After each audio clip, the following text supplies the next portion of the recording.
আইয়ামে বীজের রোজার প্রধান ফজিলত। আইয়ামে বীজ বলতে চান্দ্র মাস বা হিজরি মাসের 13, 14 এবং 15 তারিখকে বোঝানো হয়, কারণ এই দিনগুলোতে চাঁদ পূর্ণ ও উজ্জ্বল থাকে।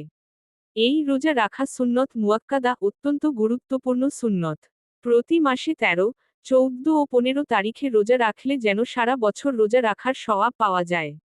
প্রতিটি ভালো কাজের প্রতিদান 10 গুণ পর্যন্ত বৃদ্ধি করা হয়, ফলে 3 দিন রোজা রাখলে 30 দিনের রোজার সমান সওয়াব হয়।